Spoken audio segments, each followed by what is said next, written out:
So first we want to bring our feet to the squat stance, shoulder width. You can have a slight turnout of the feet if you need that. And then what we want to focus on is our posture. Squeeze your shoulder blades together just a little bit and then bring the dumbbells to the shoulders. Now with heavier weights under fatigue, you might actually have to use your hip drive to get the dumbbells to the shoulders and then widen to squat stance. The posture of the dumbbells is going to have the elbows up, the wrists right underneath the weight, and then the weights on top of the shoulder.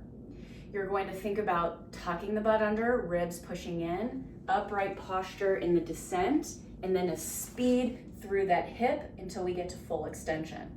It's important to see this from a side view, so you can see that as I descend, my elbows are pointing forward, my hip crease goes below the knee, and I'm upright in my posture. As I rise up out of it, I want to speed through the hip until I get into this overhead position. Let's break down exactly what's happening and why when it comes to each of these positions. The feet should start at shoulder width.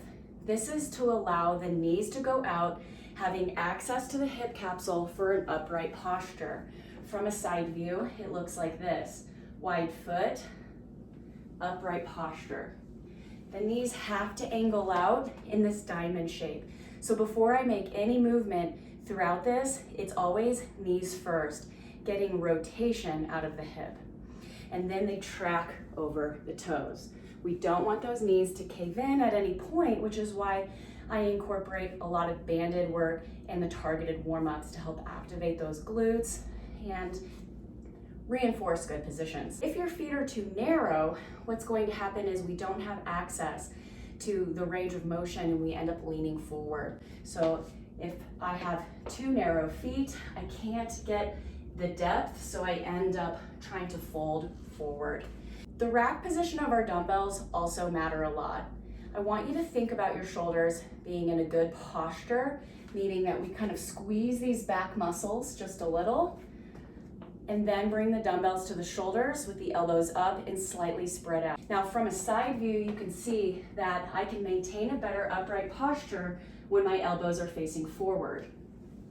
The common faults with the rack position is one where the elbows are down, the wrists are kind of more relaxed and bent back like this instead of right over the elbow, and the dumbbells anywhere but on top of the shoulders. Having them in front or off to the side is a pretty common fault.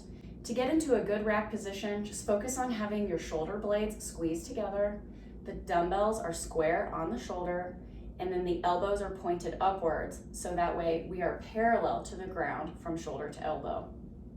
I wanted to add this tidbit of information that when you're in the middle of the workout and you're coming out of a rest, the way to properly rack the dumbbells is to bow forward with good posture to bring those dumbbells on top of the shoulders. The common fault is when you bow forward, we lose that shoulder stability and core support, and then we end up kind of bringing the hips forward and we're in this kind of weird position to finish up in. So really focus on your hang power clean positions, efficient moving style, and making sure the shoulders end up in a good posture.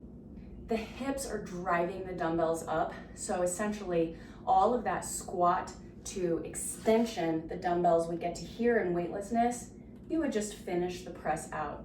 So the weightlessness is really key in trying to help these dumbbells get overhead when you're tired.